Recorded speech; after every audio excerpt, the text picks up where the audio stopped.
बिस्मिल्लाहिर्रहमानिर्रहीम, अस्सलाम वालेकुम नाज़रीन। उम्मीद है आप सब लोग खैर खैरियत से होंगे। इस वक्त आप लद्दाख का नाम तो सुन चुके होंगे और आज से कुछ अरसा पहले जब भारतीय फ़ौजियों की चीनी फ़ौजियों के हाथों वहाँ पे ठुकाई हुई थी, उस वक्त भी लद्दाख तकरीबन इसी तरह मशहूर था। कहा यह जा रहा है कि इस वक्त लद्दाख के अंदर चीन और पाकिस्तान घुस चुके हैं और लद्दाख किसी भी लम्हा भारत से अलग हो सकता है। लेकिन इसकी हकीकत क्या है? लद्दाख पाकिस्तान और चीन के लिए क्यों अहम है? इस वक्त लद्दाख में क्या हो रहा है और वो कौन सी ऐसी पर्सनैलिटी है जिसने इस मुहिम को 4 चांद लगा दिए हैं? इस वक्त जो खबरें हमारे पास आ रही हैं उसके मुताबिक लद्दाख की 10% आबादी यानी कि 30,000 लोगों ने प्रोटेस्ट किया और इस प्रोटेस्ट के नतीजे में जब भारतीय हुकूमत के हाथ से चीज़ें गुजर रही थी या वो अपने हवास खो चुके थे, उन्होंने स्ट्रेट फायरिंग की हैं और उसके बाद 4 लोग वहाँ पर मारे गए और उसके बाद से चीज़ें और मज़ीद ख़राब हो रही हैं। अब उनके मुतालबात क्या हैं, उनकी डिमांड्स क्या हैं, वो चाहते क्या हैं? इस वक्त चीन वहाँ पे क्या खेल खेल रहा है? ये वो सवालात हैं जिसने हर एक को बेचैन किया हुआ है। अब इस वक्त जो हमारे पास इंफॉर्मेशन है, अगर हम लद्दाख का नक्शा देखें तो चीन और पाकिस्तान 2 ममालिक के साथ इसका बॉर्डर लगता है। यानी हम ये कह सकते हैं कि लद्दाख एक ऐसा इलाका है जो कि 3 एटमी ताकतों के दरमियान आता है और इस वक्त वहाँ पे आग के शोले भड़क रहे हैं। देखिए, जब 2019 में मोदी हुकूमत ने आर्टिकल 370 लगा के वहाँ पे जो शहरी हैं उनके हकूक़ ग़ज़ब किए थे, उस वक़्त लद्दाख को कश्मीर से अलग एक रियासत बना दिया गया था। लेकिन वो एक ऐसी रियासत थी जिसकी ना तो पार्लियामेंट थी, ना ही उन्हें कानून साजी का कोई हक था और ना ही वहाँ पे लैंड प्रोटेक्शन के किसी भी किस्म के कवानीन उनके हाथ में दिए गए। अब लद्दाख के 2 बड़े कस्बे हैं, एक लेह और दूसरा कारगिल। अब कारगिल भी आपको अच्छे तरीके से याद होगा कि कारगिल में क्या हुआ था और किस तरह भारतीय फ़ौज के पसीने छूट गए थे वहाँ पे और अरसे दराज तक चंद वहाँ पे मुजाहिदीन किस तरह भारतीय फ़ौज की नाक में दम करते रहे थे। अब वहाँ पे जो आबादी है, अब ये देख लें कि लेह के अंदर तकरीबन 67% जो लोग हैं वो ट्राइबल पॉपुलेशन है, जबकि लद्दाख की बात की जाए तो वहाँ पे 83% जो लोग हैं वो ट्राइबल पॉपुलेशन से ताल्लुक़ रखते हैं। लेकिन वहाँ पे जो लेह है वहाँ पे अक्सरियत बुद्ध मत की है, जबकि कारगिल के अंदर शिया मुसलमान आबाद हैं। अब इस वक्त जो एक करैक्टर इस सारे के सारी कंट्रोवर्सी का मरकज़ी किरदार बना हुआ है उसका नाम है पुनसुक वेंगडो। लेकिन ये नाम आपको पता है कि 3 इडियट मूवी के अंदर इसको दिया गया था, लेकिन इसका असल नाम जो है वो है सोनम वेंगचुक। अब आपको पता है कि 3 इडियट फिल्म ना सिर्फ भारत बल्कि पूरे बरे सगीर और पूरी दुनिया के अंदर देखी गई थी और उसको पसंद भी किया गया था। अब उसका एक करैक्टर जो कि आमिर खान ने किया था और रांचो उसका नाम था, अब वो इस वक्त पूरी दुनिया की तवज्जो का मरकज़ बना हुआ है। उसने बहुत से काम किए और ऐसे काम किए जो कि सोशल वेलफेयर के लिए बेहतर थे, चाहे वो ग्लेशियर से साफ़ पानी निकालना, चाहे आर्मी कैंप्स के अंदर दर्जा हरारत को मेंटेन करना, चाहे और इस तरह के बेतहाशा ऐसे काम थे सोलर से जो उसने वहाँ पे सोसाइटी के लिए किए। तालीम से लेके हर तरह की वहाँ पे बहबूद का काम उसने किया। अब उसके बाद हम ये देखते हैं कि एक वक्त आता है कि वो इंडेफिनिट फास्ट यानी कि भूख हड़ताल पर चला जाता है और उसके बाद कहा यह जाता है कि ये तो बीजेपी के बहुत क्लोज था। जब लद्दाख पर चीन ने कब्जा किया तो उसने खुल के भारत और बीजेपी को सपोर्ट किया। लेकिन आज हम ये देख रहे हैं कि उसी शख्स को नेशनल यानी आर्मी सिक्योरिटी एक्ट जो है उनका कौमी सलामती का एक्ट, उसके तहत उसको गिरफ्तार कर लिया। यानी वो शख्स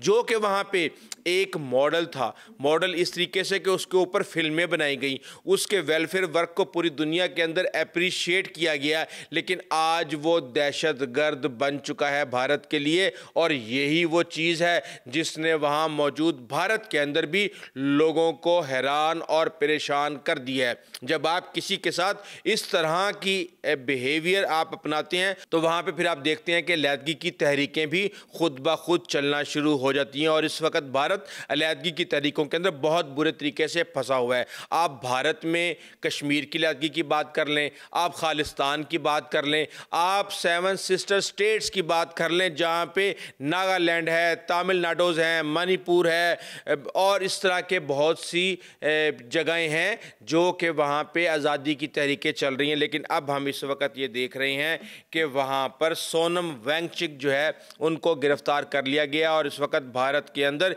एक भौंचाल मचा हुआ है। गोदी मीडिया उसको दहशतगर्द साबित करने पे तुला हुआ है और वो ये कह रहा है कि देखें जी फलां मुल्क से इतने पैसे आए, इसने फलां मुल्क को इतने पैसे दिए, उनके पर्सनल ऑडिट्स तक निकाल लिए हैं कि ये 80,000 रुपए की रकम किसी मुलाजिम से काटी गई लेकिन उसको फिर बाद में इस्तेमाल नहीं किया गया। इस तरह की छोटी छोटी हरकतें की जा रही हैं, जबकि ये तहरीक इस वक्त पूरी दुनिया के अंदर डिस्कस की जा रही है। अब प्रॉब्लम क्या है, वहाँ पे वो कहते हैं कि जी हमें डेमोक्रेसी चाहिए, हमें इन्वायरमेंट के हवाले से कानून साजी करने के लिए हमें वहाँ पे राइट्स चाहिए और इसके साथ हमें लोगों के हकूक़ चाहिए वहाँ पे। और फिर हम ये देखते हैं कि डिमांड्स आना शुरू हो जाती हैं और उन डिमांड के अंदर ये होता है कि भारत का जो आइन है उसका जो शेड्यूल 6 है उसके अंदर इसको लद्दाख को डाला जाए। उससे ये होगा कि ये वहाँ पे जो ट्राइबल राइट्स दिए गए हैं भारत के आइन के अंदर वो इनको मिल जाएंगे, लेकिन वो नहीं दिए जा रहे। इसके साथ ही वो ये डिमांड कर रहे हैं कि इसको फुल स्टेटहुड का दर्जा दिया जाए और उसके साथ ही जो मखसूस नशिस्तें हैं, पहले 1 है अब उसको बढ़ा के 2 किया जाए।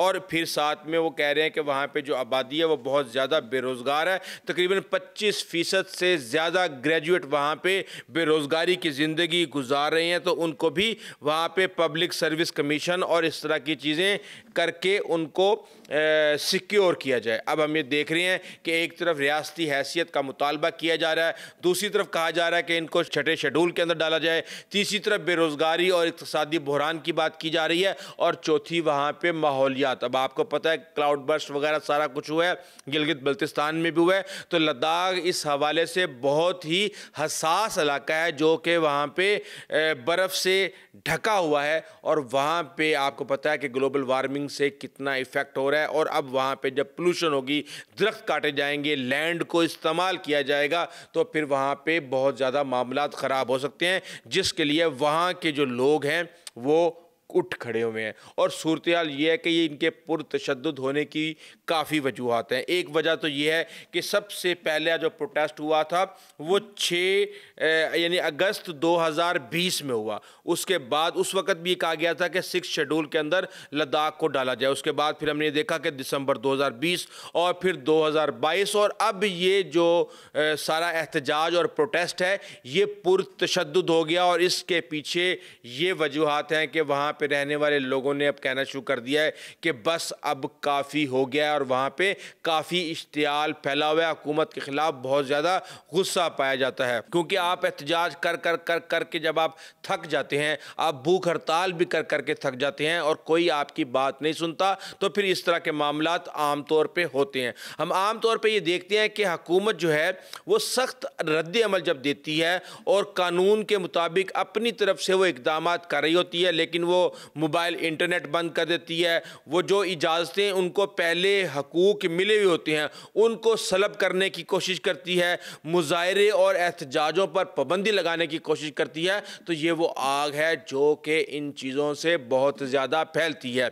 अब हम ये देख रहे हैं कि ये जो इलाका है इसमें चीन और पाकिस्तान कहाँ से आ गए, क्योंकि जो सारी चीज़ें मैंने आपको अभी तक बताई हैं इनमें कहीं पे भी चीन और पाकिस्तान का कोई लेना देना नहीं है। लेकिन लेकिन मामला कुछ और है। देखें, ये जो इलाका है ये चीन के लिए बहुत ज़्यादा अहमियत का हामिल है। पाकिस्तान के लिए कारगिल उस वक़्त इस तरह अहमियत का हामिल था कि कारगिल पे बैठने के बाद आप वहाँ पे किसी भी किस्म की जो भारतीय फ़ौज की नकलो हरकत है उसको ना सिर्फ आप ऑब्जर्व कर सकते हैं बल्कि उसको निशाना भी बना सकते हैं और जम्मू कश्मीर से आप सप्लाई लाइन को काट सकते हैं। लेकिन हम यहाँ पे ये देख रहे हैं कि चीन जो है इसके ऊपर बड़ी तेज़ी के साथ काम कर रहा है।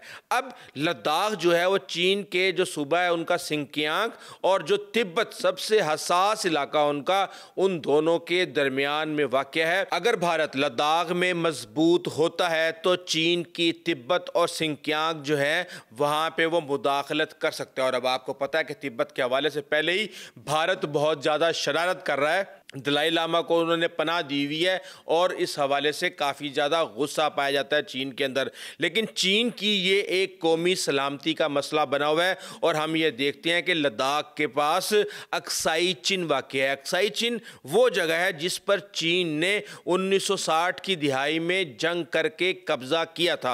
अब एक मुतनाज़ इलाका जिस पर चीन काबिज़ है लेकिन भारत दावा करता है कि ये उसका इलाका है, ये भी वहाँ पर वाक़या है। और इसके साथ ही अक्साई चिन के ज़रिए चीन ने सिंकियांग और तिब्बत को जोड़ने वाली एक अहम सड़क जिसका नाम G219 हाईवे है वो बनाई है। वहाँ पे बहुत ज़्यादा इंफ्रास्ट्रक्चर बनाया जा रहा है और इसीलिए कहा जाता है कि चीन भारत के ख़िलाफ़ शिकंजा सख्त कर रहा है और तमाम अपने एसेट्स को मोबिलाइज कर रहा है। अब हम ये देखते हैं कि अक्साई चिन का जब कंट्रोल चीन के पास आ जाता है तो वहाँ पे उसके नज़दीक भारतीय फ़ौजी चौकियाँ, उनकी सड़कें, ख़ास तौर पे दरबूक, श्योक और दौलत बेग ओल्डी रोड, जब ये लास्ट टाइम लद्दाख का मामला हुआ था तो ये बहुत ज़्यादा डीबीओ रोड बहुत ज़्यादा मशहूर हुई थी। यहाँ पे ये एक एयर बेस भी बना रहे हैं। इस हवाले से चीन को ये खदशा था कि अगर आप यहाँ पे एयर बेस बना रहे हैं तो इसका मतलब ये है कि कल को ये एयर बेस आप अमेरिका को भी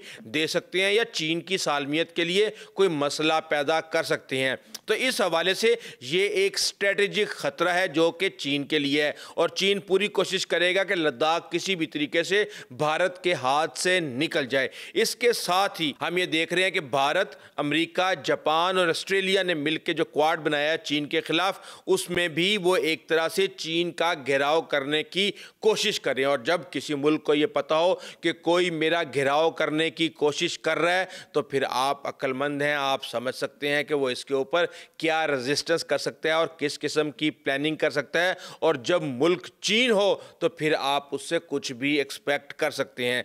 अब हम ये देख रहे हैं कि जो इंफ्रास्ट्रक्चर लद्दाख के करीब भारत बड़ी तेज़ी के साथ बना रहा है, इस पर चीन को बहुत ज़्यादा एतराज़ है। अब वहाँ पे भारत की अस्करी सरगर्मियाँ बढ़ चुकी हैं, हवाई जो पट्टियाँ हैं वो बनाई जा रही हैं, फ़ौजियों की जो तैनाती हैं वहाँ पे की जा रही हैं, सड़कों की तामीर की जा रही है, टनल्स बनाए जा रहे हैं। और चीन को इस बात पर शक है कि भारत चीन के ख़िलाफ़ मगरिब के साथ मिलके इस वक्त सफ़बंदी कर रहा है। और इस तरीके से हम ये देख रहे हैं कि वहाँ पे चीन ने इस तरह का इंफ्रास्ट्रक्चर बिल्ड कर दिया है कि 25,000 फ़ौजी अगर वहाँ पे मौजूद हैं तो 48 घंटे के अंदर अंदर 50,000 फ़ौजियों को मज़ीद वहाँ पर ला के एक ऑकवर्ड सिचुएशन क्रिएट की जा सकती है भारत के लिए। अब आप ये देखें कि एक तरफ लाइन ऑफ एक्चुअल कंट्रोल हो, दूसरी तरफ लाइन ऑफ कंट्रोल हो और दरमियान में चीनी फ़ौजी हों और उसके साथ लद्दाख हो, तो वहाँ पे मामलात कितने हसास और नाजुक इस वक्त भारत के लिए हो चुके हैं कि आप इसका अंदाज़ा भी नहीं लगा सकते। हम बड़े दिनों से ये सुन रहे हैं, हमारे DGI-SPR ने कहा कि इस दफ़ा कुछ हुआ तो हमला मशरिक से होगा। तो मशरिक में आपको पता है कौन है, कहाँ पे है, लद्दाख भी उसी साइड पे है, 7 सिस्टर स्टेट्स भी उसी साइड पे हैं, बांग्लादेश भी उसी साइड पे है, ऊपर चीन भी उसी साइड पे है, तिब्बत भी उसी साइड पे है। तो ये मामला अब लगता यह है कि शुरू हो चुका है और अब आने वाले दिनों में भारत के लिए बहुत ज़्यादा मुश्किलात पैदा हो सकती हैं। बहरहाल हिंदुस्तान का ये पुराना हर्ब है कि वो अपने अंदरूनी इख्तलाफात को छुपाने के लिए मामले को बैरूनी ख़तरात से जोड़ देता है और उसको इंटरनेशनल इशू बना देता है। वहाँ पे मौजूद लोगों को इस चीज़ से जोड़ देता है कि इनके साथ बैरूनी इमदाद है, इनके साथ पाकिस्तान है, इनके साथ चीन है। लेकिन इस वक्त लग ये रहा है कि ये मामला ऐसा ऐसा भारत के हाथ से निकल रहा है। या तो भारत को फौरी तौर पे लद्दाख को बहैसियत रियासत तस्लीम करते हुए उसके तमाम हकूक़ देने पड़ेंगे, पार्लियामेंट वहाँ पे बनानी पड़ेगी, उनको कानून साजी का हक देना पड़ेगा एनवायरनमेंट के ऊपर, और वहाँ पे लैंड प्रोटेक्शन के हवाले से वहाँ के लोकल लोगों को कानून बनाने की इजाज़त दी जाएगी। और जो कि मेन किरदार हैं सोनम वांगचुक, इनको छोड़ना पड़ेगा, वरना इस वक्त चीज़ें जो हैं वो बड़ी तेज़ी के साथ मूव हो रही हैं। वहाँ की आवाम के अंदर गुस्सा बहुत ज़्यादा बढ़ रहा है और बहरहाल ये चीज़ें यकीनी तौर पे पाकिस्तान और चीन के मुफाद में होंगी। लेकिन इस वक्त सब इस चीज़ पर और इस डेवलपमेंट के ऊपर नज़र रखे हुए हैं। लोग हैरान और परेशान हैं कि लद्दाख के लोग, वो लोग जो कि अल्लाह मियाँ की गायें थे, जो कि आटे की बोरी थे, जिनको जहाँ रख दिया जाता था वहीं वो पड़े रहते थे, अब वो इतने मुश्तिल हो चुकी हैं कि वहाँ पे बीजेपी के ऑफिस को उन्होंने आग लगा दी और मुजाहिरों के अंदर 4 लोगों ने अपनी जान दे दी। 20 दिन हो गए हैं इस वक्त सोनम वांगचुक को जो है वो भूख हड़ताल किए हुए और उनकी गिरफ्तारी भी हो चुकी है। तो अब ये सारी की सारी जो डेवलपमेंट्स हैं इस वक्त बड़ी तेज़ी के साथ ये एक डेवलपिंग स्टोरी है और इसके ऊपर चीज़ें आ रही हैं। हम इंशाल्लाह आपको इस हवाले से जो भी लेटेस्ट डेवलपमेंट होगी उससे आगाह करते रहेंगे। लेकिन अभी तक के लिए इतना ही। आइंदा तक ले इजाज़त दीजिए। अल्लाह हाफिज़।